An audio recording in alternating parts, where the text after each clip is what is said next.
Hello everyone, this is Jaxu hitting you up again with another 7 Deadly Sins Grand Cross video. As you can see today, I don't have any gameplay showing because I have the auto farm set to for the boss battle since the half stamina event's going on.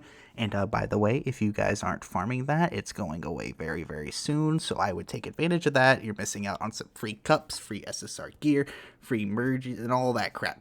Missing out on a lot of good stuff. You need to farm those boss battles. Half stamina, 10 stamina per run. That's stupid. Farm it. Anyway, so we're on the database today because we're going to be covering some units that I'm going to be saving up for because this step up banner that's going on right now for Blue Elizabeth is a hard skip for me. I do not have a use for this unit. I need to save my gems. I just got the masters too, so I'm going to be getting a nice flow of gems each week. But without further ado, this is going to be from least wanted to most wanted for units. So we're going to go ahead and get started on number 5, which is Mileena, the slime collab unit that is probably the best of the bunch. The main reason why I want her is purely for collection. To my knowledge, this banner didn't get a rerun in JP, so if it actually does come to global, I'll be summoning on it for sure because I really want Mileena. Because she's kind of my favorite character from the slime anime, don't at me. Her first skill is Firestorm, inflicts spike damage for up to 400% of attack on one enemy. This is a very basic gold skill. Spike damage, double crit damage increase. Pretty nice. And her second skill, yikes on that 60% modifier, rank 1. But it just jumps to 200%, which is a pretty big jump, but rank 3 is when things get really nice because 200% attack on all enemies, and all of these disable ultimate moves for one turn. As you can see, her skills don't necessarily look too good on paper, just because kind of especially that 60% hurts her so bad, and her ultimate is detonate. 15% additional damage per orb on target's ultimate move gauge. That's 350% on all enemies. Pretty standard. It looks like her geared is towards crit damage and crit and all that. And what really helps her out, though, is a natural 80% crit chance. That's really nice on a unit. I don't think any unit in the game other than Mileena has an 80% crit chance. Correct me if I'm wrong. But, oh yeah, her passive, Dragonoid, increases crit damage by 8% per skill used by the hero, limited up to 10 times. So that's an 80% max crit damage increase, which would increase up to 200% crit damage, which would be around Jericho levels of nastiness. Not a great unit. I'm just going to say that up front. Not a great unit. You're definitely going to be binging her for a lot of things, not even bringing her to raids most likely, because she's just kind of But she's a limited time unit, so it'd be nice to grab her. Number 4 is Green Fighter Diane. This is a unit that is special to me. I love Diane with all of my heart. She is my favorite waifu of the 7 Deadly Sins. I love her. And this is one of my favorite versions of this Fighter Diane. So we're going to start actually with her passive, Stretch. Taunts enemies and creates a barrier equal to 300% of defense at the start of battle. Very nice as a passive. Good written on paper. Her first skill is an attack skill. Inflicts sever damage, which is double crit chance. Equal to 160% on rank 1, 240 on rank 2, and 400 on rank 3. Seems like a pretty average attack skill. She's probably not going to be there as your offensive unit. Her second skill is very interesting. It's a buff skill, not a stance skill, which adds a little bit of niceness to it because there's a lot of skills in the game that remove stances, but not necessarily skills that remove buffs. Unless you are dealing with stuff like a rank 2 Cruel Sun or Helbram ult and stuff like that. Rank 1, taunt enemies and increase defense related stats by 80% for 3 turns. Rank 2 is 120% and rank 3 is 200%. You could just imagine running this with Gowther and get that 200% buff. Oh, and meme strat, if you run it with Green Fat King and get that additional 100% buff, you could basically get 300% defense on this Fighter Diane. It's nuts.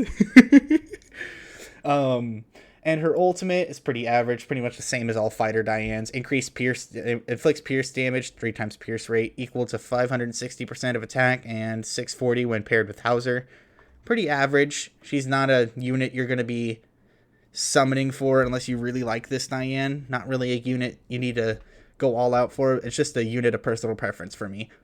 Number 3, we're going to start getting to some of the more crazy units. Rriere. Oh, this unit is absolutely nuts. It's not even funny. So, her first skill is Darkness Hand. Inflicts damage equal to 240 on rank 1, 360 on rank 2, and rank 3 is 600%. This is ult level stuff. It's absolutely stupid. Her second ability is a buff ability.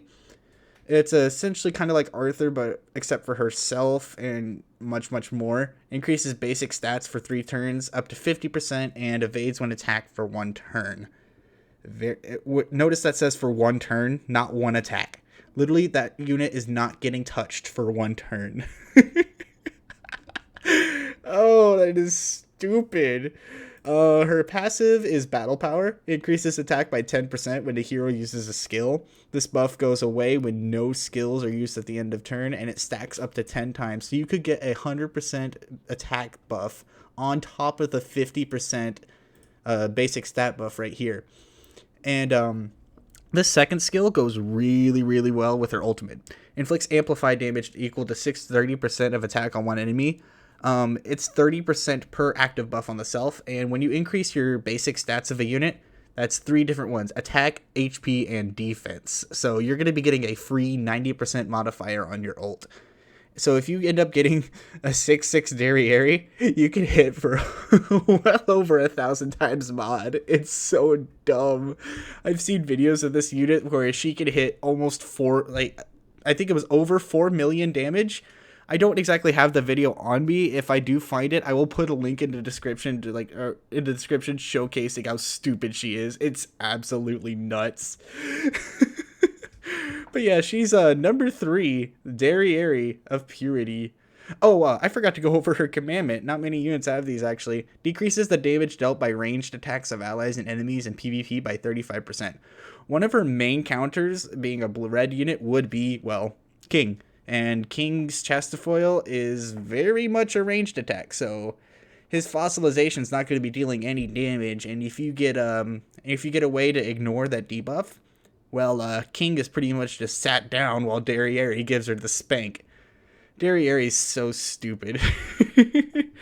But we'll move on from her, and we'll move on to number 2, Blue Lilia. This is actually one of the units that should be coming out to global very soon, so this is a unit I'm definitely going to be summoning for. And it's usually for one reason only that most people bring this Lilia on a team.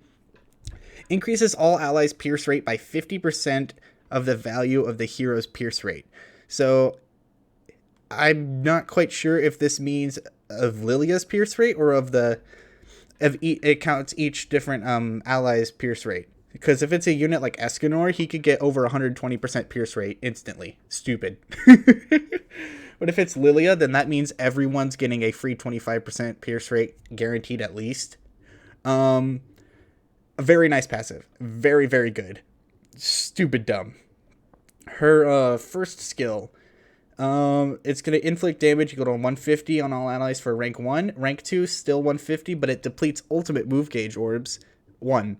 And rank 3 will deplete 3 orbs and 250 mod. Very average damage, not really what you're having her here for. She's mostly here to just deplete ult gauge and increase that pierce rate. Her second skill is very useful. It's going to be a heal up to 400% on a rank 3, and it removes debuffs. That's very nice, especially in PvP. And if you get petrified in PvP, well, I guess.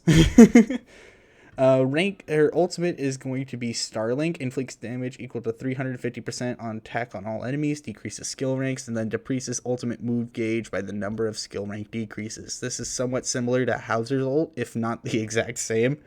But it's still a pretty solid ult considering her kit.